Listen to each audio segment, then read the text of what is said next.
dopo la mia cena a base di rosticini mi godo finalmente una passeggiata in mezzo alla gente. Un po' quasi ne sentivo la mancanza, però senza abusarne. Nell'amabile Sulmona il corso di sera, un giorno feriale pieno di giovani.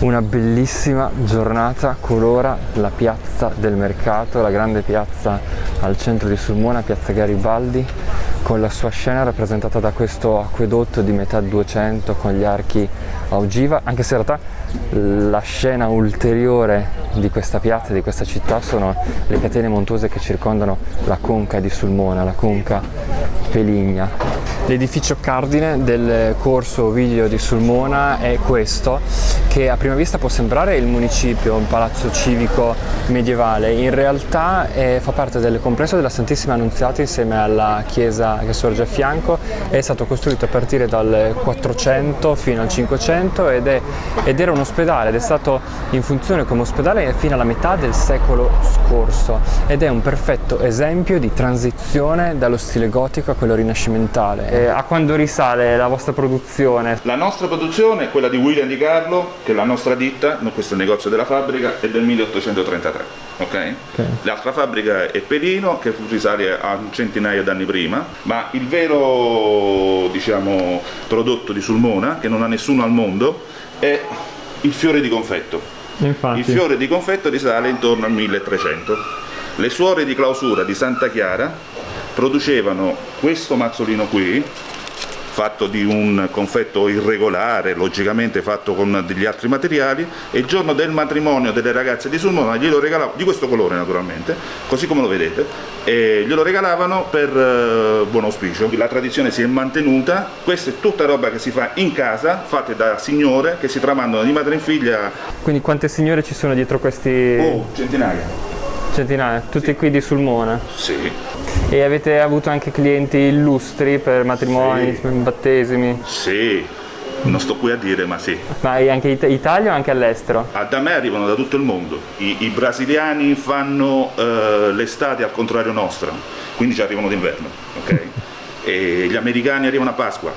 Ho lasciato Sulmona in direzione Scanno e ho percorso l'affascinante strada delle Gole del Sagittario e si passa attraverso Anversa degli Abruzzi, che è questo bellissimo centro pittoresco. Sono ora al lago di San Domenico con la sua acqua blu cristallina, attraversato da un ponte ottocentesco che porta all'eremo di San Domenico. L'atmosfera appartata e contemplativa oggi ha lasciato il posto ad un'area picnic e ad una spiaggetta di sassi che è diventato un bagnasciuga. Da un lago all'altro, il lago di Scanno, l'unico lago naturale di tutto l'Abruzzo, un lago che si è formato anticamente a causa di una frana, un'ambientazione naturale bellissima con queste montagne cariche di alberi verdi che sembrano quasi volersi tuffare e rispecchiare nell'acqua smeraldo che ha il loro stesso colore. E quindi proseguo il mio viaggio verso sud. Dopo il lago di Scanno andrò a visitare anche il paesino di Scanno e poi Barrea, e poi mi lascerò ispirare strada facendo come sempre. Intanto è arrivato il momento di un bagnetto. Guardate come si scende dalla canoa senza far cadere lo zaino. Spettacolo. Nelle vicinanze ci sono i bellissimi sentieri del Parco Nazionale dell'Abruzzo, che esplorerò per la prima volta domani. È arrivato il momento di fare il ritorno alla base, così mi asciugo e proseguo la visita. Sono appena arrivato a Scanno e subito mi sembra di essere come entrato in una dimensione diversa da quella vissuta fino ad ora. Saranno le montagne che racchiudono questo borgo che fanno davvero sentire la percezione del tempo e dello spazio diversa. Queste sono le tipiche facciate delle abitazioni di Scanno, con questa calce lasciata rustica, dove in questa città gli elementi decorativi rinascimentali, barocchi dei palazzi più signorili si mescolano appunto con queste abitazioni che sembrano quasi strappate dalla montagna, mantengono nella loro estetica una grande armonia con l'ambiente naturale in cui sono inserite. Tantissimi tunnel tra le varie abitazioni che si infilano proprio dentro un blocco di edifici in una maniera totalmente irrazionale e imprevedibile. Sembra quasi che siano state costruite per giustaposizione, non con una vera e propria pianificazione razionale. Come si vive a Scanno? Bene, abbastanza bene. Un bel posto di montagna, l'aria buona. D'estate fanno delle mostre, allora le mettono proprio la gente antica dei tempi. Mi sto mangiando dei gnocchetti alla scannese buonissimi, sono soltanto acqua e farina, broccoletti. In Abruzzo hanno un grano di ottima qualità, l'acqua purissima. Sono finalmente entrato nel Parco Nazionale dell'Abruzzo e prima di arrivare a Barrea, venendo da Scanno, mi sono fermato in un punto dove c'è una faggeta magnifica, che è questa qua, e dove dovrebbe esserci in zona anche un faggio antichissimo. Eccolo, praticamente attorno a come una sua piazza con gli altri alberi dal fusto molto più esile che lo venerano. A girargli attorno, vediamo quanti passi servono. 1, 2, 3, 4, 5, 6, 16, 17, 18 passi per girargli attorno. Ho finalmente scoperto dove tenevano nascosto il paradiso, nel tramonto di Barrea, con la luce così liquida che cola dalle montagne, si mangia le chiome degli alberi, si tuffa nel lago che infiamma la città che sorge su questo sperone di roccia, e uscendo dai vicoli lo sguardo si tuffa invece in queste gole prodigiose. C'è tutto un camminamento che corre attorno alla città, e con queste balconate ti dà la possibilità di vedere il salto di almeno 100 metri. Come in molte altre situazioni urbane sono stati i monaci benedettini a dare il via agli insediamenti urbani, anche qui a Barrea è così. I monaci benedettini sono arrivati attorno all'anno 1000, sempre in quegli anni è stato costruito questo castello fortificato in cima al borgo che domina sulla vallata con il suo anfiteatro naturale dato dalle montagne.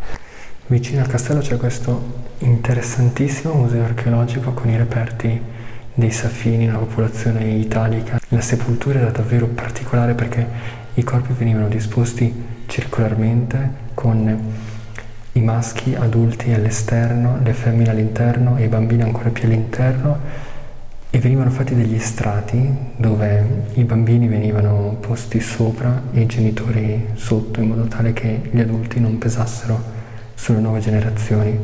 Mi sto letteralmente perdendo in questo dedalo di scalette e di vicoli stretti. Questo è un dead end e quindi me ne ritorno su. Sto cercando l'arco di sotto, forse di qua o magari di qua. Non lo trovo questo arco di sotto, vedo soltanto una continua successione di vicoli su vicoli. Tutti continuano a dirmi sì, laggiù scendi, ma scendo dove? Eccolo qua, l'abbiamo trovato. Adesso manca soltanto la terrazza, una terrazza col panorama. Sta laggiù. Cioè, alla fine le indicazioni più chiare me l'ha dato una bambina di 6 anni, me l'ha spiegato in maniera semplicissima: la ringhiera marrone, seguila. Eccola la ringhiera marrone, ed eccolo il tramonto sul lago. Tramonto assaporato fino in fondo. Adesso è arrivato il momento di andare a montare una tenda, cosa che non faccio da 15 anni. Diamoci da fare. Non si vede bene, ma l'ho montata, e un archetto ha deciso bene di spezzarsi proprio oggi. Sto facendo una cosa molto radical chic, nel senso che ho piantato la tenda, però non ho fatto in tempo a prendermi nulla da mangiare in maniera da bivacco, e quindi me ne sto andando a piedi fino in paese per trovare qualche pizzeria aperta. E mi hanno dato come piatto di benvenuto un tegamone di fagioli che penso che già questo sia sufficiente come cena. Si chiama la pizza del pastore e c'è il pecorino, la mozzarella, il prosciutto crudo, il grana, e siccome era molto leggera gli ho fatto aggiungere anche friarielli.